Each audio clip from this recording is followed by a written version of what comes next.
Well, it is always a tradition for me to start a new book before I go to bed just so I can have chapter 1 done of a new read. But I don't know what I want to read next. And I'm going on a business trip to Denver, so part of me wants to pick up like a book set in Colorado. I don't know if I have one of those. A few moments later. Turns out the only books set in or around Colorado are either by Stephen King, who I don't care about, or are about Columbine. I decided to pick a book off my TBR. I've Asked the Passengers by A.S. King, which is YA contemporary. I know little to nothing about the plot of this book other than the first line of the synopsis is that this main character likes watching airplanes fly overhead and she like has conversations with them. I'll update later on an actual synopsis.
Hi, this might be a weird angle, but I'm in a hotel room in Denver. Reading update, let's talk about this that I read a little bit in the airport and then a little bit at my aunt and uncle's house. I kind of buried the lead with this when I described it earlier because this main character is gay. And the whole purpose of her feeling like she's out of place in her life is because she's struggling to come to terms with her sexuality, which is strange because her friend group is queer. Not judging her for being scared to come out to friends no matter who they are, but she's kind of said it jokingly, but I think she actually is asexual. So she's just like closeted in a small town over it. So far I'm liking it. I'm about halfway through. I'm on page 113. The one thing I will say is this book was published in 2011 and it has very early 2010s vibes. The way the characters talk is so dated. On one hand it's kind of annoying, but on the other hand it's a little bit of a nod to the past and it's kind of interesting to read. So I wouldn't say that this is the most realistic portrayal of being a teenager, especially nowadays. Do I think it stands up to the test of time? I'm gonna wait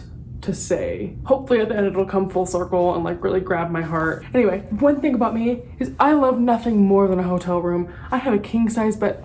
Listen, this right here, honk, me. It is wackadoodle time. Anyway, today and the day after that are all day panels and discussions and tech and so I probably won't vlog again until I get home.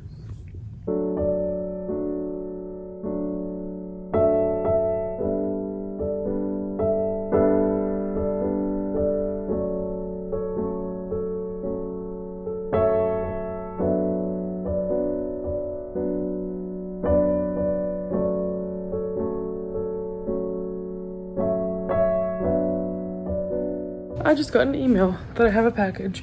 I want to take you with me.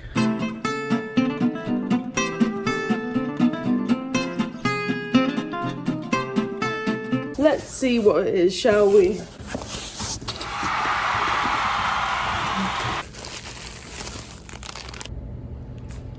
Canon got me a free replacement for the camera they sent me back broken. I have never been so happy to have a camera again. Well, see you on the other side. Much better. I'm so happy for this moment, you don't even know.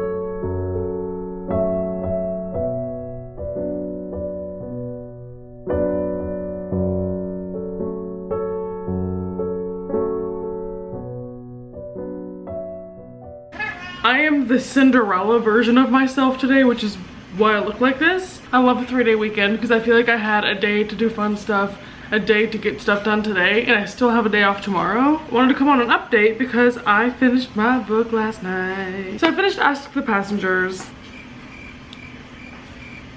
Kind of stunned silence because I don't have that much to say about it. Like, yeah, it was a book. The early 2010s-ness of it really shines through. I don't know that there's an audience for this today. I'm sure that I would have loved it if I read it back in the day when I was like 15 and I was like, yeah, quirky main character. But my two biggest issues with this were, first of all, I didn't like the main character's relationships in this book, both with like her love interest and her best friend.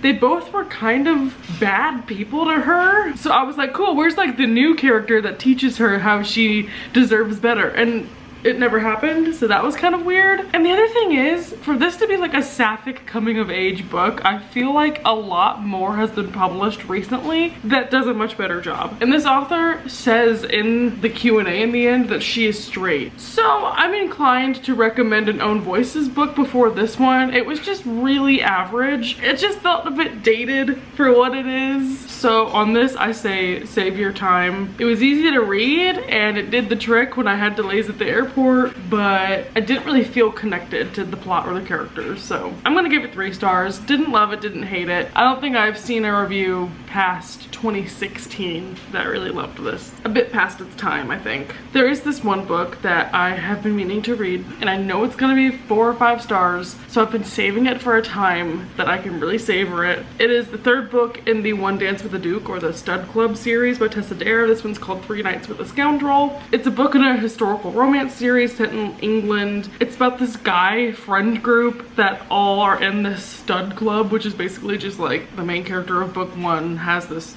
stallion that everyone is part of an elite society now about this horse.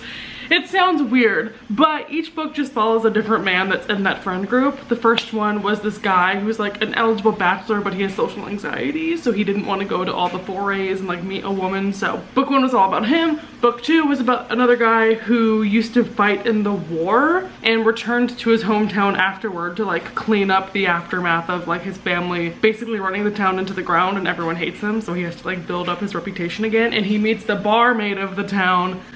That book was so good! And this one now is about Lily and I think Julian? Julian is the guy in the group who's like had to scrounge his whole life, whereas the other men were kind of from like the upper society. I don't know a full synopsis for this, so I'll probably hop back on later and correct myself. Tessa Dare might have my favorite romance writing style. Like, these books are 5 stars. I was sobbing at book 1. It was so good. It's a perfect mix. I know I'm already reviewing it and I'm literally 4 pages in. 4. Yeah. But there's no way I'm not gonna love this book. Unless this book does like a 360-degree ghost written by James Patterson or something. There's no way I'm not gonna love this. I read the first one like in the summertime last year when I was traveling and just needed like a light beach fun read, and so we finally come full circle for like beach season again. I'm so excited to read this. But I have homemade tortillas calling my name, so I'm gonna go chow down. Yeah, I haven't taken off my makeup and it's 3 a.m. I'm just feeling really sentimental, and I don't know if you can tell, I've been crying. I keep getting served these TikToks that are like books that have changed my life, and it just makes me think about, I mean, I know I've been reading the oldest books on my TBR based on this whole system I created for myself where I feel like I need to read the things that I've owned for the longest. But because of that, I feel like I'm not reading very many 5-star books. I don't ever read like new favorite books. And if I were to tell you the list of books that have changed my life, it's like 0. I know I've like outgrown fandom culture where I'm not reading books and becoming obsessed with them and creating a community around it like I used to, but it's really hard to be like, oh, my favorite book is this, or my favorite author. Like, I don't have a favorite author right now. I think I've defaulted to Shatter Me and Tahanamafi for so long, which Shatter Me is objectively not that great of a series. And I can't even say that Todd is my favorite author anymore because I don't love her new books. And I feel like when I read a lot of popular books that are like meaningful know. I feel like I just skim the surface and I might enjoy it at the time, but then a week later I'm like, what was that book even about? The one I'm thinking about is the one by Ocean Vuong that I read like last year. Sometimes I just get jealous that like I don't have the capacity to enjoy things as much as other people or to understand them. Like finishing This Is How You Lose the Time War, and I was like, what the hell was that? I don't want to be the kind of person who only enjoys depraved romance books. Let me just watch this TikTok, books that changed my life. This person says The Picture of Dorian Gray, never read it. If We Were Villains, read it. It was good. Don't remember a single thing. Didn't change my life. The Invisible Life of Addie LaRue. Actively didn't really like it. Six of Crows. Really good, but it's been a hot minute and it's not life-changing. The Night Circus. Need to reread it. I doubt it would stick with me. I just really miss deeply enjoying things. I feel like I'm so distracted nowadays and I have 5 things going on all at once. I'm so forgetful. Where are my forgetful readers at? Does anyone else feel like this? Like they can't enjoy something and then hold on to that memory of why you enjoyed it? I have to wake up for work in like 4.5 hours, but it never hurts to get introspective.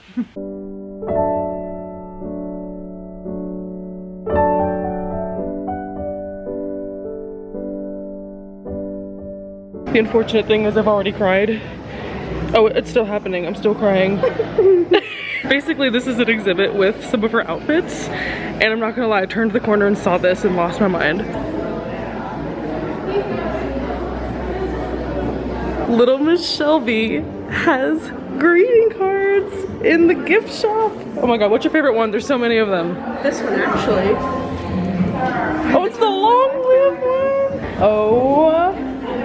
If you're in Arlington and come to the Arlington Museum Taylor exhibit, you have to get some of these greeting cards because Shelby designed them, hand print them, hand cut them.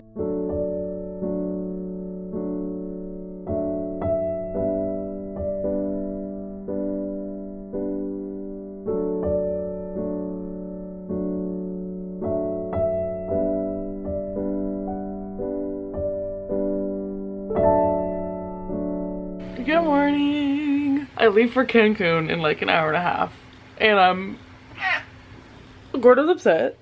I'm procrastinating finishing up my packing, so I thought I would update here. I got 90 pages into this book and I have a little bit more of a description to give you because I know I tend to wait to start things before I give you like a full synopsis. Lily, the main character of this, turns out is deaf. So she got sick like 11 years ago and now is hard of hearing. So she has been grieving her brother for the past couple of months who was murdered and now is like, I can't keep living like this forever. Like I either gotta find a husband or at least like re-enter society and be a person. Meanwhile, the guy in this book, his name's Julian, he is also still mourning that murder but from the perspective of I was supposed to be with him, so he felt a lot of guilt from it. And together, Lily is like, we gotta get out of this. Like, we gotta get over this. So she's trying to convince him to like join her in society again and like go to parties together. They're like secretly attracted to each other but don't feel like doing anything with each other because they still feel so guilty about the brother. It's like we would be scoffing on his name if we got together after he passed away without his permission, like whatever. But you learn that Julian kind of lives a double life, so that might have played into part of the murder. We've still a lot yet to learn. Again, I'm only like a third of the way into this, but I'm gonna be bringing this to Mexico, hopefully getting some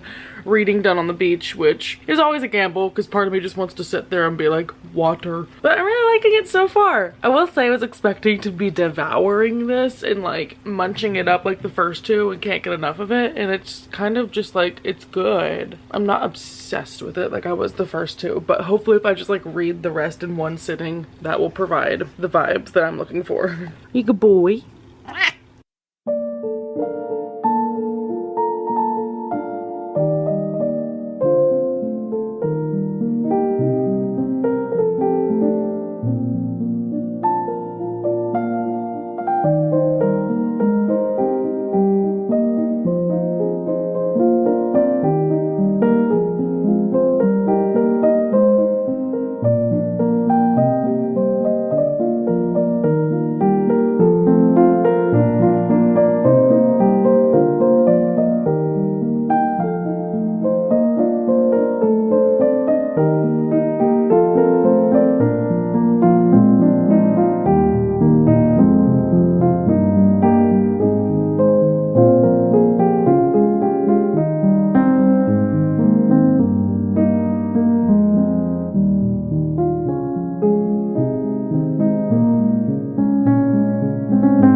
arrived from Cancun. I had to open the door to prove there are palm trees. I usually don't read very well on vacations. I'm very distracted, so I was not expecting to get that far into this, but I finished this just now. So I left on page 60 and finished page 360. So I'm feeling very accomplished. Couple of thoughts on this. I know I said previously that it didn't really grab me yet, so it's kind of like okay compared to the other ones. It grabbed me. We got to that point. I really enjoyed how this book talked a lot about class difference because Julian comes from literally the streets and has worked his way through the ranks to make it where he is now, versus Lily was born into nobility basically. So it talks a lot about their differences and like obviously his insecurity because he's a man coming from low ranking, but it just brought up interesting conversations that they were candid with each other enough to have.